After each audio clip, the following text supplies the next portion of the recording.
Che goduria! Oggi le braciolettine messinesi le ho volute cuocere nel sugo e questo condimento è ricchissimo di sapore, perfetto per la pasta.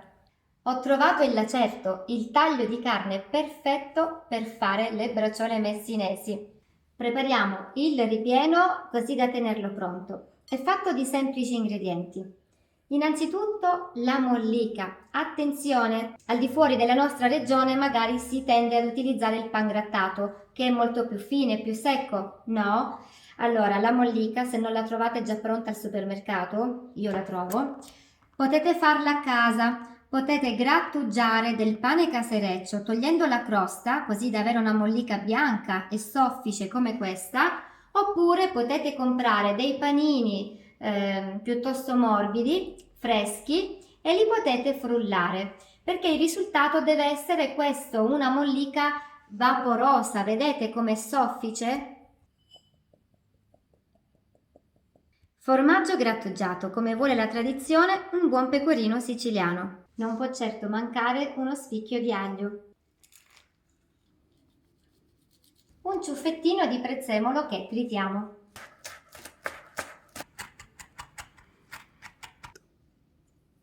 Manca un pizzico di sale, non esageriamo perché il pecorino è bello saporito, pepe nero e olio di oliva.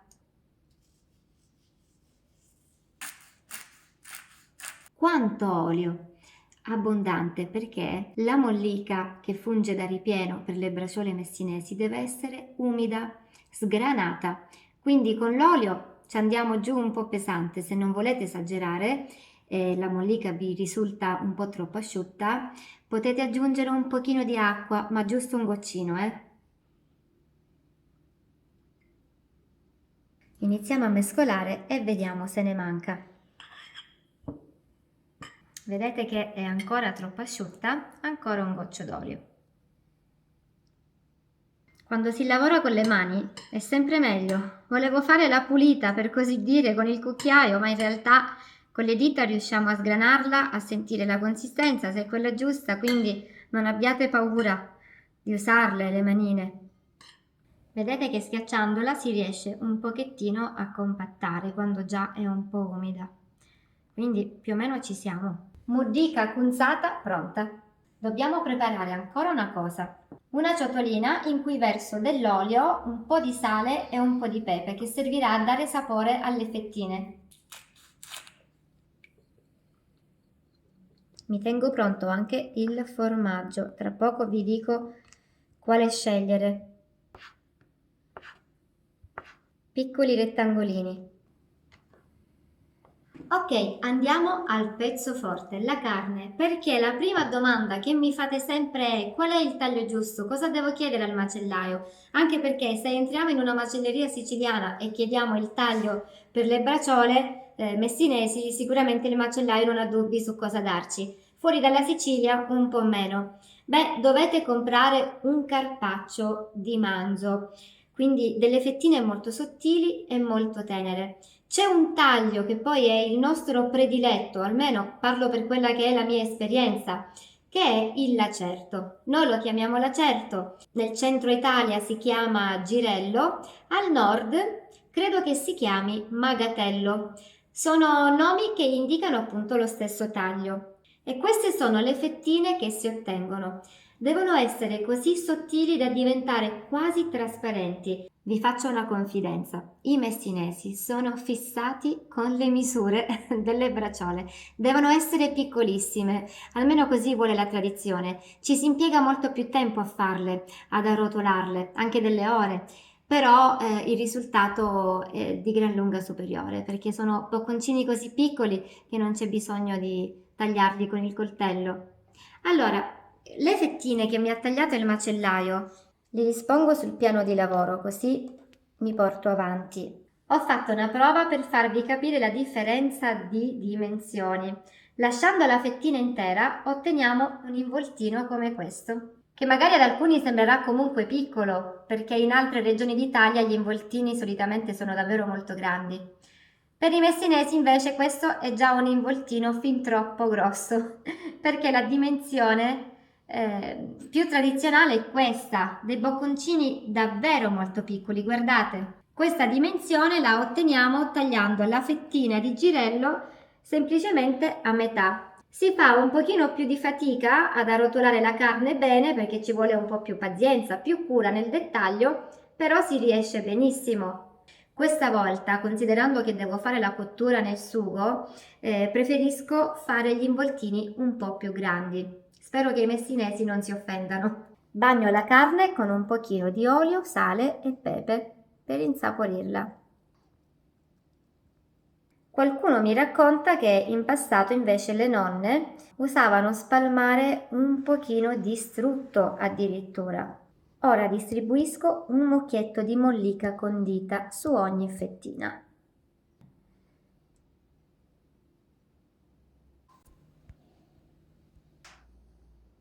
Per quanto riguarda il formaggio da scegliere, la tradizione indica un caciocavallo o una provola. Questo è un caciocavallo poco stagionato. Ne metto un pezzettino per ciascuna fettina. Ora possiamo infagottare il nostro ripieno e formare l'involtino. È importante isolare la mollica e il formaggio per non ritrovarceli poi fuori dalla carne. Chiudiamo prima i lembi laterali verso il centro, così proprio da avvolgere tutto il ripieno. E poi arrotoliamo la carne su se stessa. Ed ecco che così il nostro formaggio non potrà scappare. Ma non è ancora finita. Stringiamo l'involtino nel palmo della mano, così da compattare bene. E l'involtino è pronto.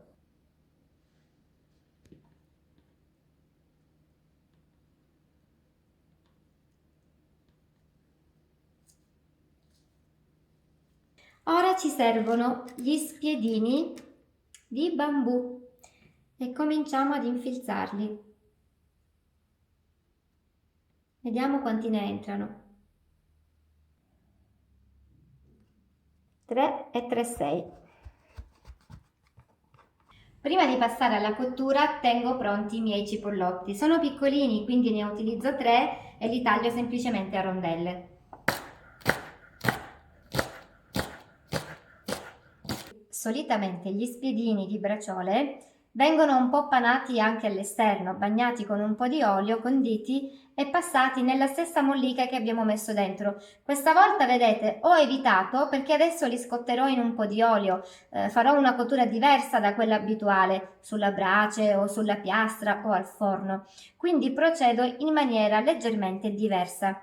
Allora mi munisco di un tegame piuttosto largo perché dobbiamo fare spazio agli spiedini e qui comincio a scaldare un po' di olio evo. Adagio gli spiedini. Non dobbiamo adesso portarli a cottura, ma solo sigillare la carne e darle un po' di colore, quindi sarà un passaggio velocissimo per il momento. Fuoco bassissimo, molto dolce, per non rovinare la carne e non farla attaccare. La facciamo colorire velocemente su tutti i lati, proprio un passaggio breve.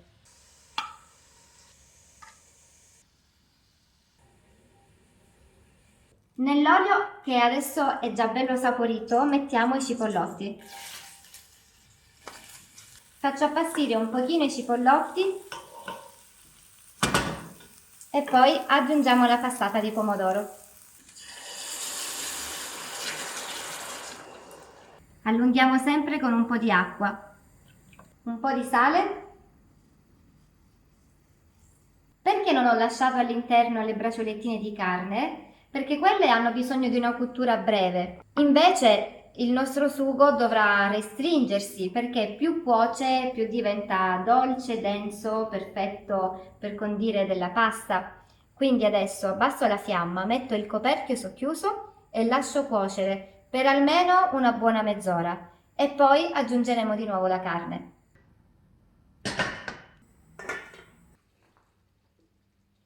È trascorsa mezz'ora e guardate, l'olio è risalito a galla e la salsa è molto più densa. È il momento di aggiungere gli spiedini e completare la cottura. Basteranno pochi minuti, il tempo di insaporire tutto.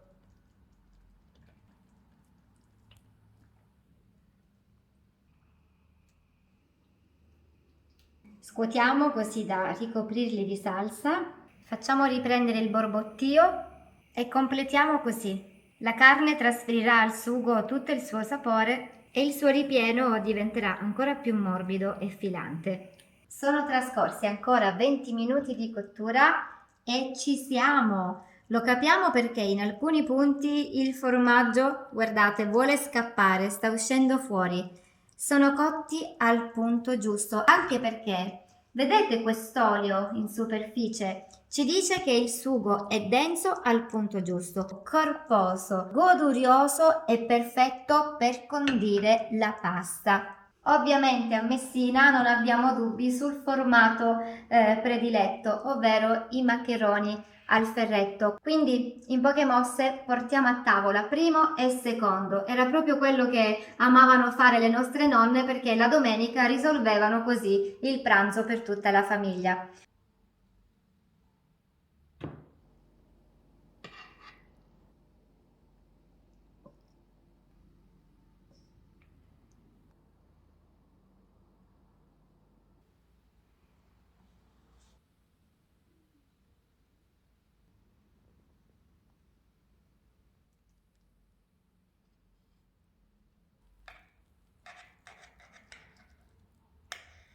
E dentro troviamo la mollica e il formaggio.